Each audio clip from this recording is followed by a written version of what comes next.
Welcome FPL fans, Game Week 27 is just around the corner and this is what my team could look like ahead of that Saturday deadline.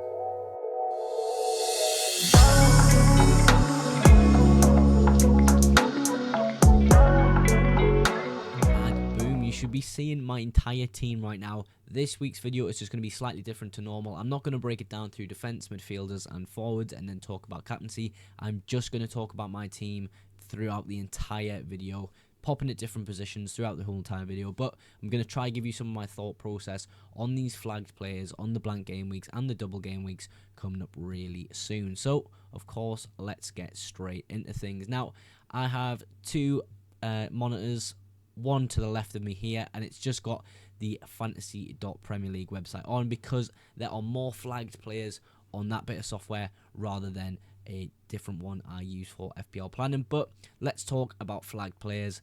Now in the graphic you won't see the flags, so I want to talk about each case as I come up to it, but Wang Hee-chan is flagged.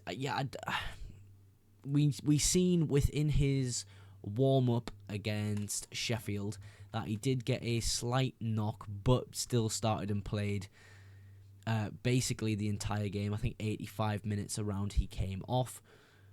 But yeah, he's flagged, so I'm not too sure if anything's happened in training or anything like that. But yeah, a bit disappointed. I was really looking to own him over the next few weeks, but perhaps if he is injured, he would be one to move along.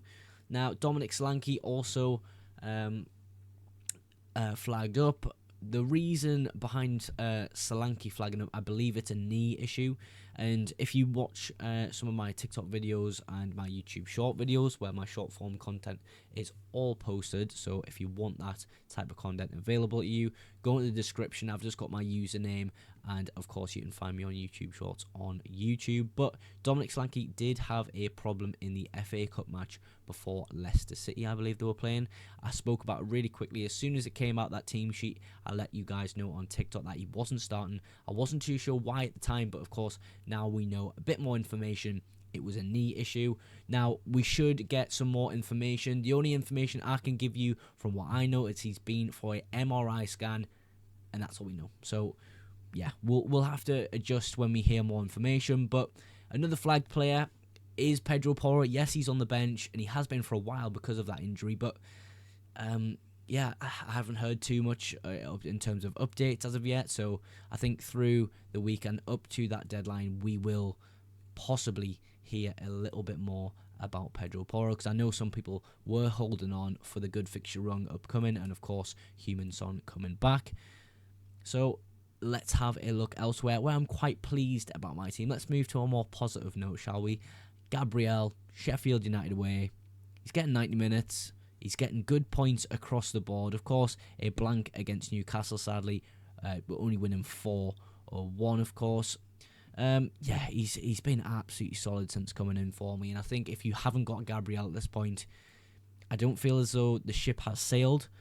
I feel as though you can still get quite a bit out of him. He's cheap enough, he's nailed, he plays for the best defence in the league.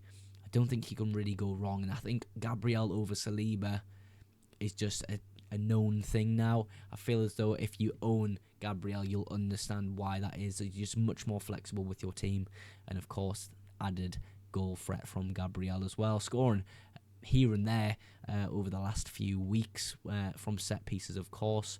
Another positive, what can I talk about? Watkins, of course I can talk about Watkins. Watkins, absolutely fantastic.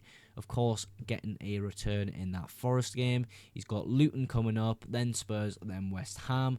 Doesn't blank in 29, so I feel as though if your strategy for FPL this season isn't going to be to free hit in 29, Watkins is really your guy. In form, popping some goals away when he can, and yeah, really nice to own. I'm really happy to have him back in my squad. I had him, of course, before, but I brought him in last week with and alongside Wang Hee-chan. But of course, a bit disappointing on the other end when you talk about Wang Hee-chan, how he performed.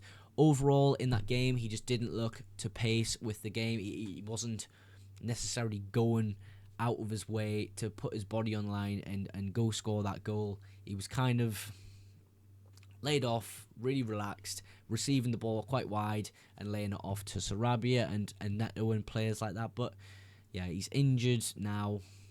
We don't know. We'll find out more information. Of course, as soon as I find out information on Twitter and stuff like that, I'll distribute it across all my platforms and try to let as many of you guys know what's going on in the FPL world. So look out for that. I'll try post that when and if I can.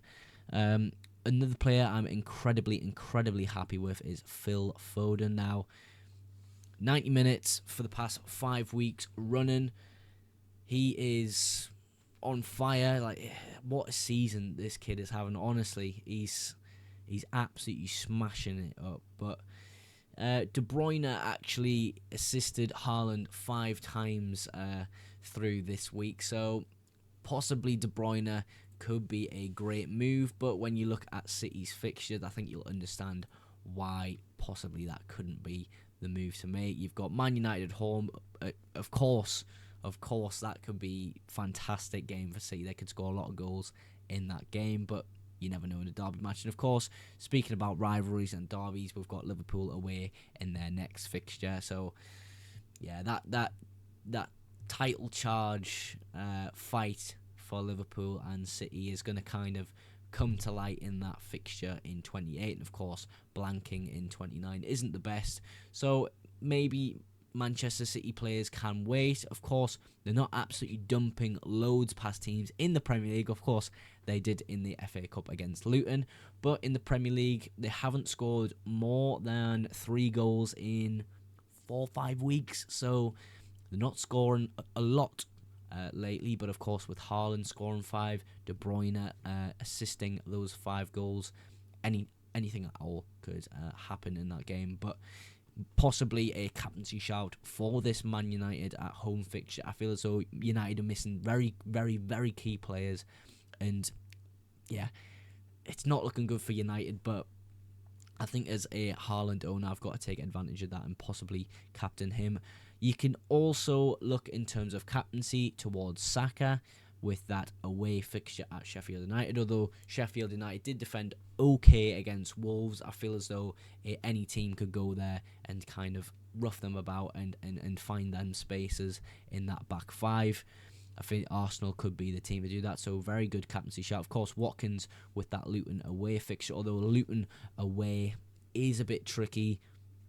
Obviously, City putting a lot of goals past them anyway, but yeah, it's so difficult to predict. In terms of goalkeepers, you've got Dubravka and Areola. I think this week it's more of a your own personal preference per se. So I've got Areola on the graphic you're seeing on the screen, but it could easily be Dubravka with that Wolves at home fixture. It's a home fixture. Newcastle looking to get back into form. Could that be the fixture to do it? Very well could be, of course.